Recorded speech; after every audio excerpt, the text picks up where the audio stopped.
Hi guys, this is gsnhome.com and I'm here with the handset Umidigi C Note 2 for a full review. Yes, I know it's been a while since the unboxing, but here we are. The phone is a mid-ranger priced at $159.99 on tomtop.com, and it comes with 4GB of RAM, on paper a pretty big battery, 4000 mAh, and the build is, well, you'll see in a minute. The device comes from a rebranded Umi. You probably know the company Umi. They made several smartphones and they've rebranded to Umidigi. They started the road in 2012 and they sell stuff in over 20 countries. They have the headquarters in Shenzhen. Now, the design of the Umidigi C Note 2 is available in black or blue, and the phone comes with a supposed unibody metal case, but I feel that is more like polycarbonate with a special spray paint made to look like metal. The antenna design reminds me of the iPhone 7 and the Meizu Pro 6, and as you can see, the phone collects a lot of fingerprints and grease at the back and also the front. Not only that, but the build is pretty shoddy. You can actually hear the buttons rattling. Here we go. They also rattle when you move the phone, and this area here will creak sometimes. Let's try and hear it. Okay, hope you heard it. So not very impressed with the build quality for sure, but the figures are okay. 8mm in thickness, 160 grams, so not very heavy and also not very thick for a 4000 mAh battery handset. The fact that it creaks and it has those buttons that rattle certainly decreases from its appeal. If you look at it, you'd say it has a generic design, but if you really get to feel it, it feels kind of cheap. Now, as far as display is concerned, we got a panel made by Sharp here. So this is an IPS LCD, 5.5 inch with a full HD resolution, and let's put it to work right now. We have a video player, and this is our typical test video. I would say the colors are calibrated pretty okay, if not a bit too vivid. Brightness is rather modest, contrast was unimpressive in the sunlight, and view angles are pretty wide. Now we proceed further, and let's check out the other things here. And when I say other things, I'm referring to the pixel arrangement, which in this case is RGB stripes, and then we measure the brightness and achieved 356 lux units, which is not very impressive, and it's superior to the Motorola Moto E4 Plus and the Moto E4, but inferior to the Xiaomi Mi A1 and the LG Q6. Of course, we also have special settings for the screen, but don't expect anything fancy. I would say things are pretty typical.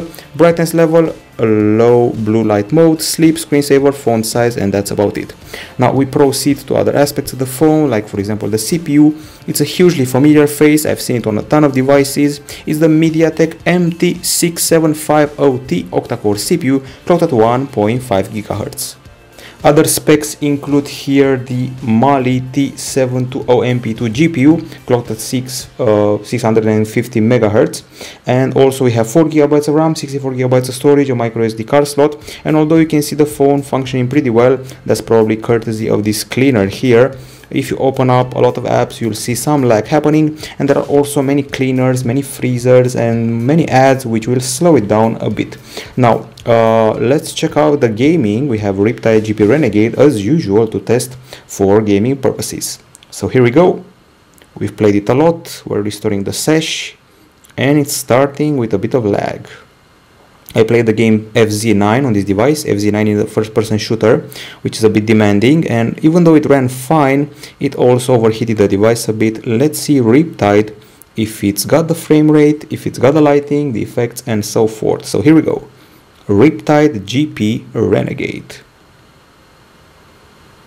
Seems to respond well to my commands. Let's listen to some music. Not noticing much of a lag here. I see a slight frame rate drop compared to other phones, but all in all it's pretty playable, not unless you count the overheating. Okay, so let's go back. Probably we are in need of some cleaning, and let's see how this phone did in the benchmarks, because it's time to also check those out. So we go here, here, and screenshots. As usual, we did quadrant, Antutu, Nenamark, and so forth. The lag I was talking about is here. It's not normal for the photos to load so slowly, actually painfully slow.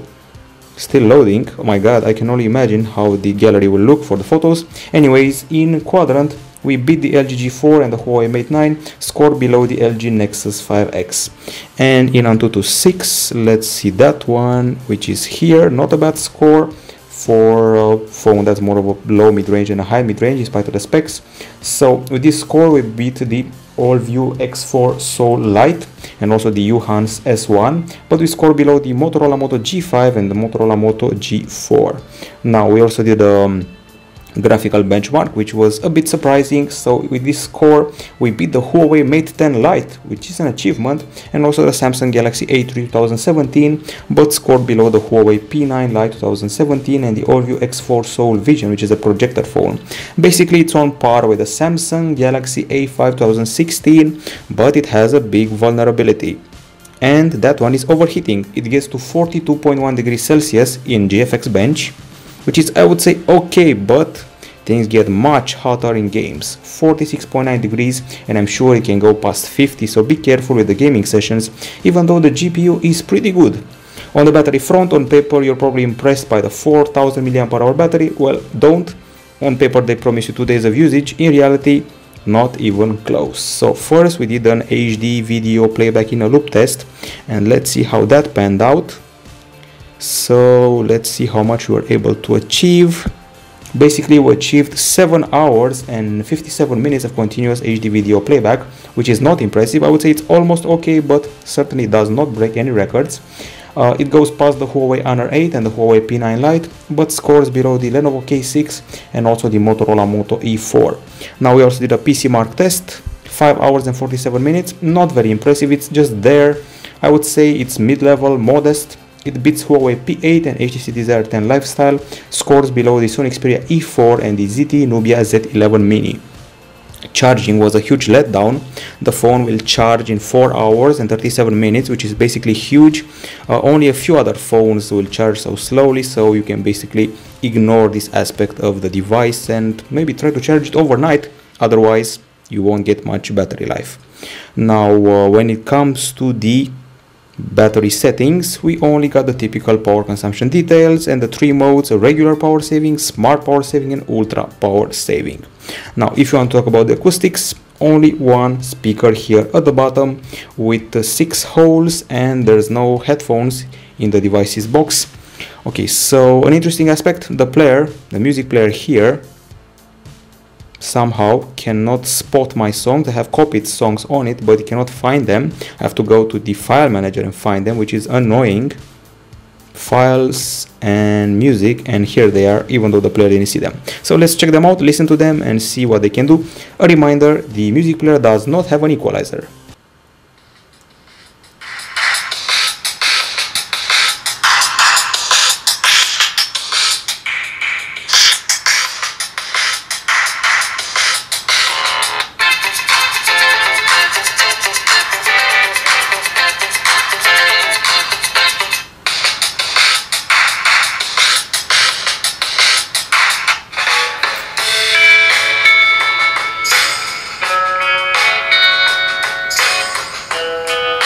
Okay, conclusions. I would say that the volume is quite low, at least at first impression. It sounds a bit broken, there's no bass, but at least the back, doesn't vibrate. I have to say that the high notes are quite okay. So bass unimpressive, volume unimpressive, it sounds broken, and the back doesn't vibrate. Then no headphones, but we do have FM radio, which is right here. Now let's see the decibel meter results. Okay, so I promised 2 decibel meter results. Here we go. We achieved a result of 90.7 decibels, which is quite solid with our typical acoustic sample, and this is actually superior to the Motorola Moto Z2 Play and the Huawei P10 Plus, but scores below the Lee Echo, Lee Max 2 and the Sony Xperia L1. And once again, pretty solid result. The other one is also pretty good. The first one was with an audio sample. The second one is with the game Riptide.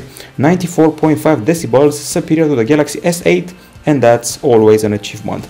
But it's inferior to the Sony Xperia XA1 and the Huawei P9 Lite 2017. Too bad that the fact that the volume is high doesn't exactly contribute to the nice sound. It sounds broken and it's easy to cover with the hand. Also no bass. At least we have a special option that boosts the volume. Now on the camera front, these are rather typical. 13 megapixel back shooter, LED flash, f2.2 aperture, face detection autofocus, CCD technology, and at the front 5 megapixel camera with f2.2 aperture. The first thing I noticed about the camera is the UI is very dark. So no matter what you're looking at, the UI is always dark, and that's strange. Options are typical. We got HDR, we got beauty, and a bit of lag. We got something like stickers to apply to your face, and that's about it. Don't expect any complex options because they're not here. We got straight to the gallery and see how we did in the photo department. Here we go. These are the daytime shots, and we also should have the nighttime shots. So let's start with the daytime shots. It was September, early September, which means there are still 30+ degrees in the air. And one of the things I noticed is that the hues here are pretty strange. As you can see here, there are dynamic range problems. Where the phone meets with a strong sun, it cannot face it, that's for sure. We got a blue or gray hue. Sometimes some of the shots were burnt, but I was happy with the colors. When the photos do come out, they come out nicely.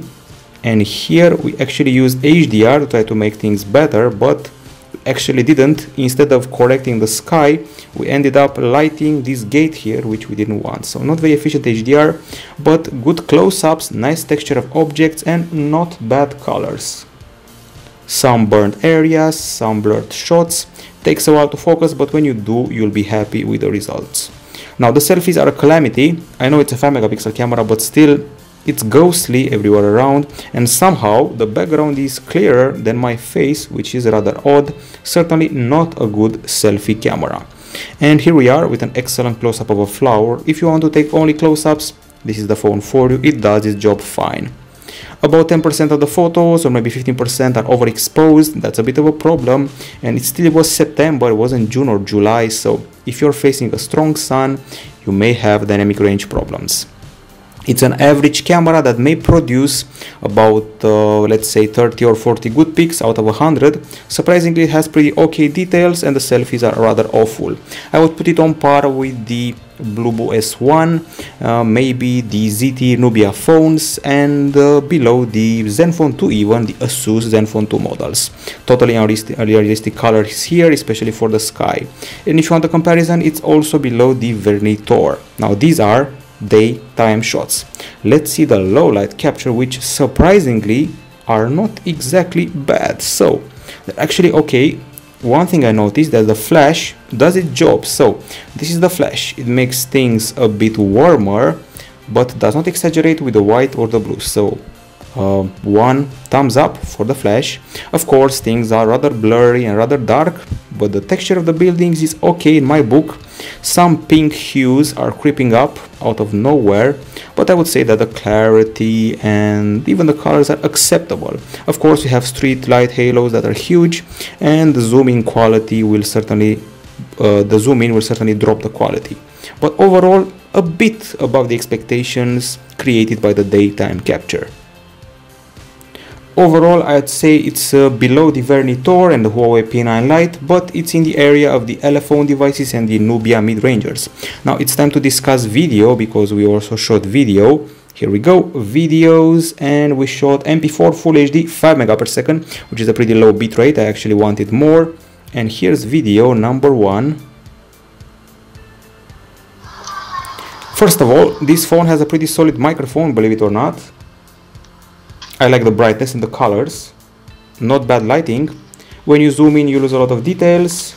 The exposure change happens in steps, and the steps are too slow. That's annoying. Somehow there's no problem with the refocus or the focus in general.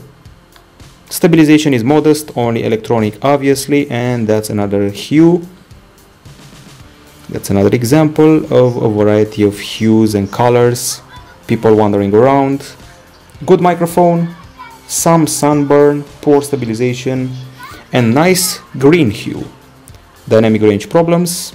Suddenly everything becomes blue and gray, and the level of detail is well, modest if you start to zoom in. To be really honest, I've seen worse than this, so I would say that it's modest, not bad, just modest. It creates some strange halos around objects. If there's sun behind them, that's a problem. but overall it's decent, modest. If you also mess up with the bitrate settings from the camera's options, you may create even better results. Okay, so these are the videos during the day. Let's go to the night, see what's happening there. We have 3 videos, and I even don't want to show you these videos because they're very dark. You'll understand nothing from them. Can you understand something from here? Nope. I suggest you see them on YouTube when we publish the text to review. Believe me, everything is pitch black. You don't understand anything. Everything is black, just a few lights. Things are shaky, things are dark. Only the microphone keeps this thing afloat. Now, if you want to do browsing, there are a few options. We got this one here, which is just called browser and requires a bit too much degree of permission, and I'm not a fan of it. Instead, I used UC browser, which is actually kind of fast and also has a lot of extensions. Okay, so let's load up gsmdome.com using the touchpad keyboard, which is bundled and not very comfy because it's quite huge on the screen. I wrote GSM Dome and it understood handsome. Okay, let's go again. Okay.com. Here we go.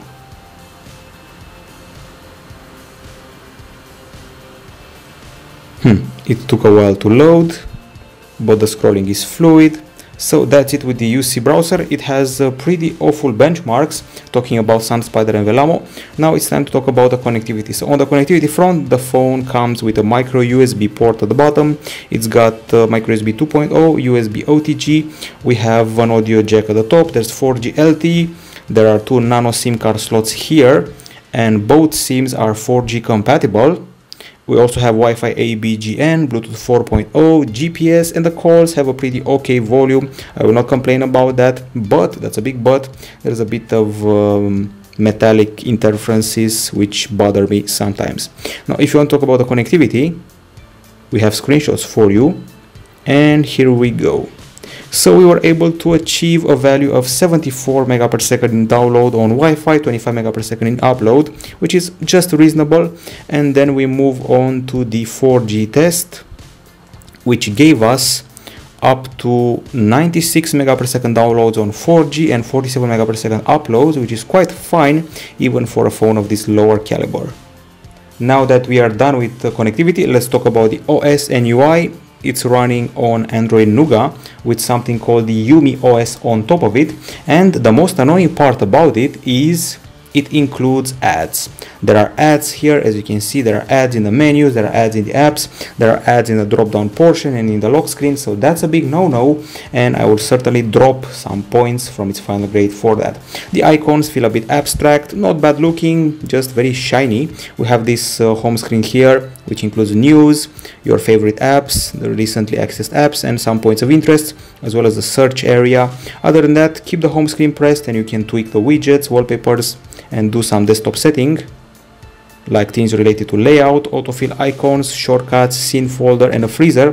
The fact that the phone has 2 or 3 cleaning solutions makes it clear it's prone to lag and overheating. Multitasking happens like this. Keep this button pressed. You'll see the cards here, which feel antique right now. I'm annoyed by the fact that the capacitive buttons are not lit up, and by the fact that we have a touch home button. I'm used to a physical home button or maybe a virtual home button, certainly not a touch one in this day and age. And then we go to the drop down area. You can see here a lot of stuff happening, shortcuts, options, various apps manifesting themselves. Anyways, these are the settings: connectivity, display, notifications, battery, memory, users, keys, indicator light, and security. You have a fingerprint scanner here embedded into the home button. Here we go. Continue. No thanks. Continue again. And done. Now it's time to set it up. 1, 2, 3, 4, 5, 6, 7, 8, almost 9, 10, 11, 12, come on, 13, 14, 15, 16. Here we go. Took a while and also not very precise, but let's see how it works, if it works without unlocking the screen. Slide to unlock. So first you will only trigger the lock screen so they can actually show you the ads. No, it works from the get-go. Let's go again. it's showing the ad. It's not very consistent, you see. At one point I actually unlocked the device, and at another point I went to the lock screen, which is annoying. So not very useful, this fingerprint scanner in the end. I'm sure there are some settings which can clear that up. Anyways, now when the apps are concerned, we don't have an app drawer. All the apps are placed on the home screen. I counted them all. There's 41 of them, and we got stuff here like Avatar Master, Property System, App Cleaner, Privacy System, Quick Touch. As you can see, a lot of cleaners and masters and freezers.